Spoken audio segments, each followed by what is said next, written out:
Assalamualaikum warahmatullahi wabarakatuh.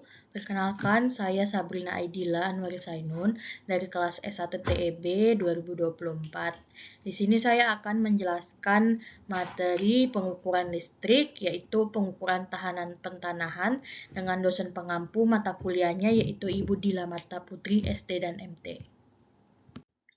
Oke, di sini ada apa itu pentanahan. Pentanahan adalah membuat sambungan, baik disengaja ataupun tidak disengaja, antara rangkaian listrik atau peralatan listrik dengan tanah. Sambungan tersebut harus memiliki tahanan rendah atau low impedance untuk mengalirkan gelombang listrik dan transient voltage-nya. Untuk pengukuran pentanahan, memastikan sambungan yang dibuat secara sengaja itu ke tanah itu berfungsi.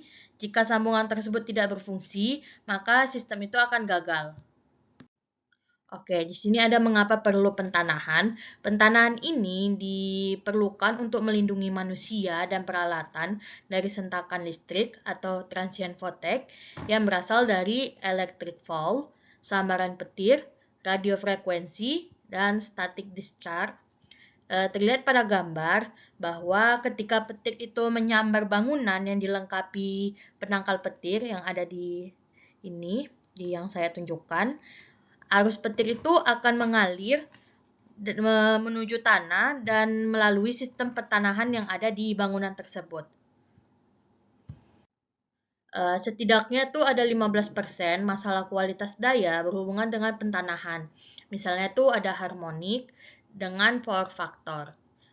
Ketika sambaran petir pada peralatan dengan sistem pentanahan yang buruk akan menghancurkan jutaan rupiah peralatan yang akan berimbas pada hasil produksi setiap tahun atau merugikan gitu jatuhnya. Dengan melakukan pengujian atau pengukuran tahanan pentanahan akan membantu mencegah situasi berbahaya ini mungkin terjadi.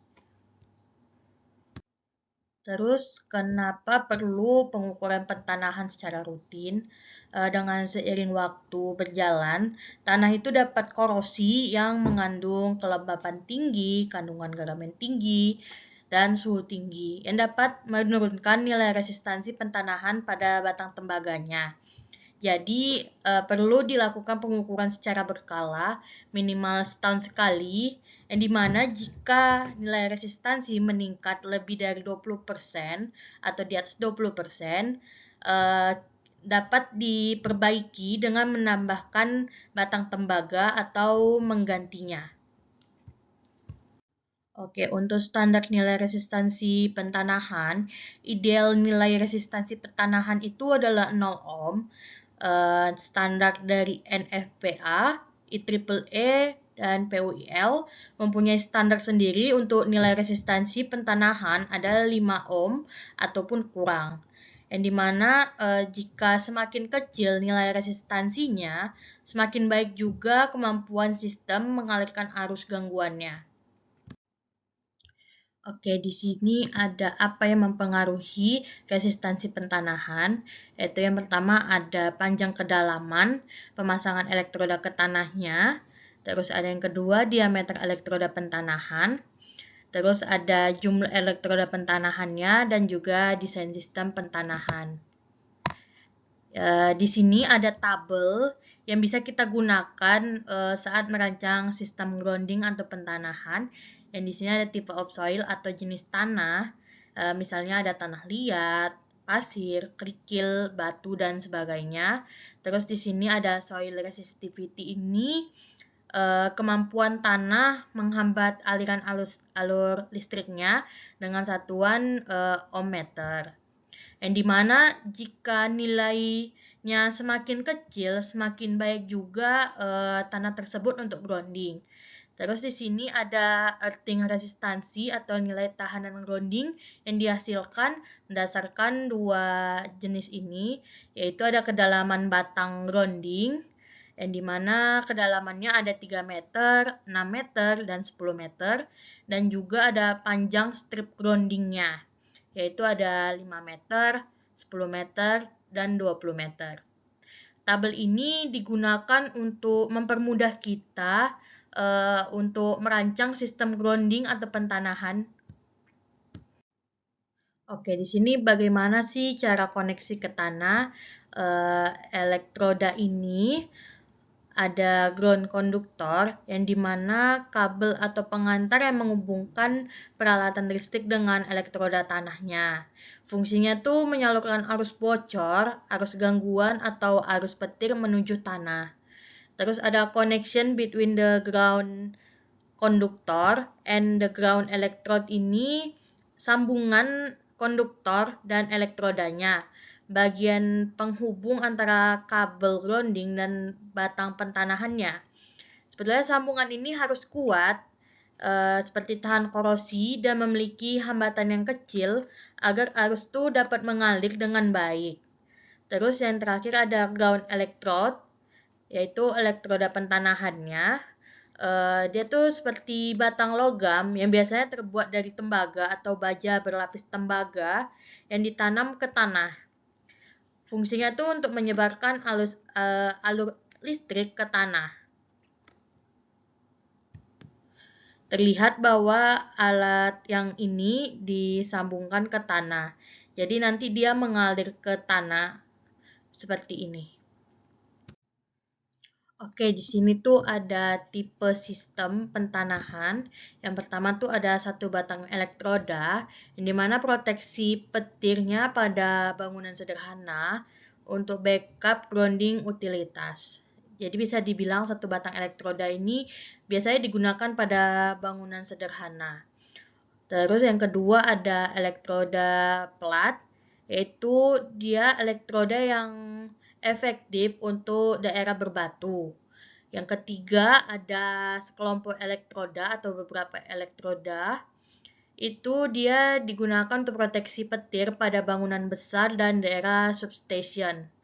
Yang dimana pasti arus listriknya tuh besar juga kan. Terus yang terakhir ada elektroda mesh.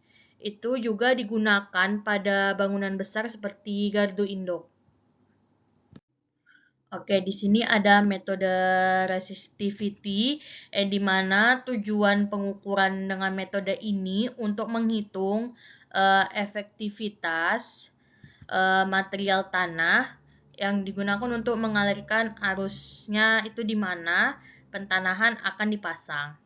Untuk nilai pengukuran resistansi tanah akan menentukan desain sistem pentanahan yang akan kita gunakan nanti.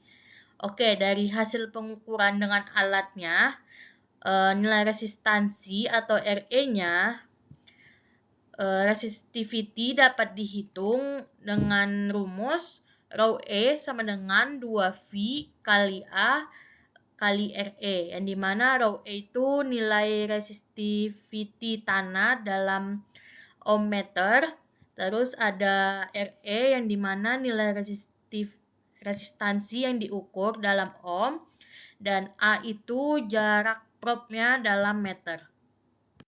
Oke, di sini ada contoh soal yang dimana Anda berencana untuk memasang elektroda pentanahan sepanjang 3 meter sebagai bagian dari sistem pentanahan. Untuk mengukur tahanan jenis tanah atau soil resistivity-nya pada kedalaman tersebut, digunakan metode 4 titik 4 point method dengan jarak antar elektroda uji sepanjang 9 meter. Oke, untuk 9 meter ini adalah nilai A, dan alat ukur menunjukkan nilai resistansi sebesar 85 ohm. Dan 85 ohm ini adalah nilai resistansi yang diukur, atau RE. Oke, jadi yang ditanya berapakah besar tahanan tanah di titik tersebut. Oke, kita akan menggunakan rumus yang ini, yang dimana rho E sama dengan 2 dikali V itu adalah 3,14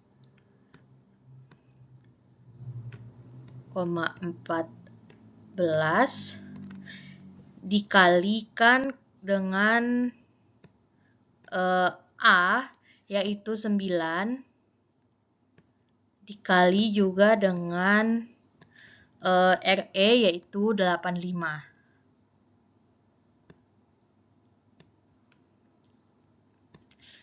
yang dimana hasil yang didapatkan itu adalah 4.807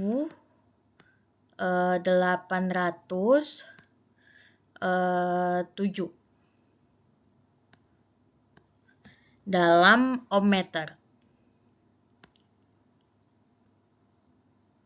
Ini adalah hasil besarnya tahanan tanah yang di titik tersebut.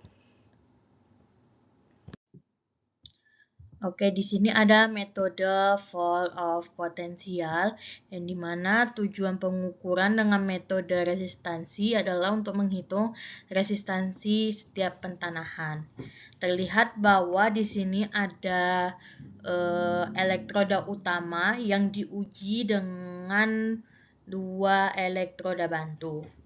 Pada terminal E, pada alat ukur dihubungkan dengan elektroda pentanahan, dan pada elektroda bantu P2 ditancapkan ke tanah dengan jarak beberapa meter dari elektroda yang dites, dan juga ada elektroda bantu C2 ditancapkan ke tanah dengan jarak beberapa meter, bisa 50 meter dari elektroda yang dites.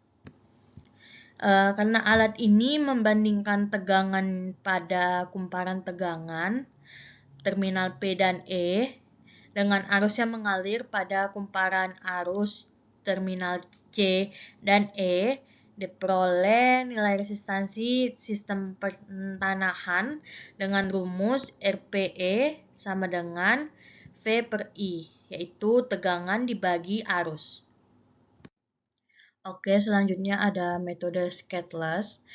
Metode skateless ini digunakan sebetulnya untuk menghilangkan penggunaan elektroda bantu.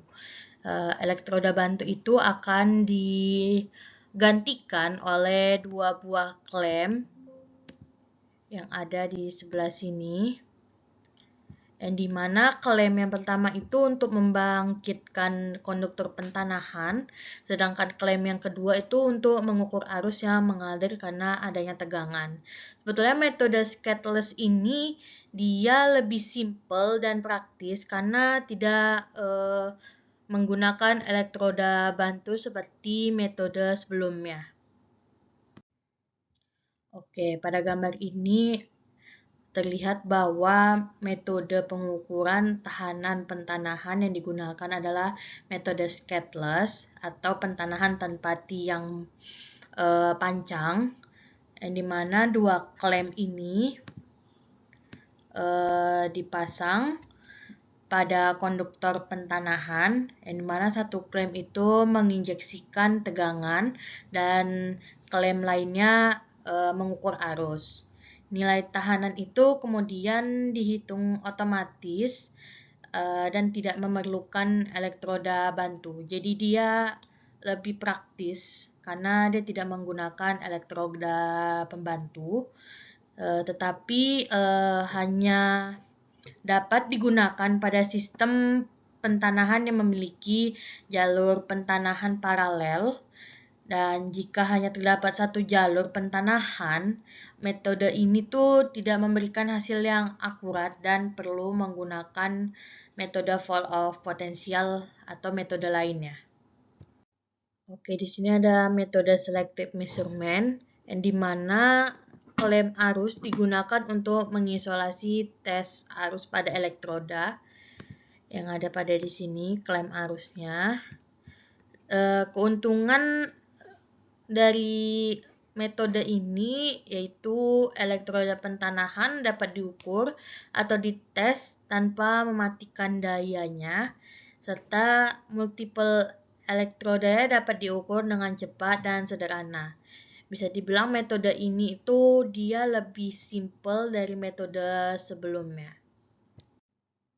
Oke, pada gambar ini menunjukkan pengukuran tahanan tanah dengan metode selektif, yang dimana pengukuran dilakukan menggunakan alat ukur, terus ada 2 elektroda bantu dan 1 klem arus.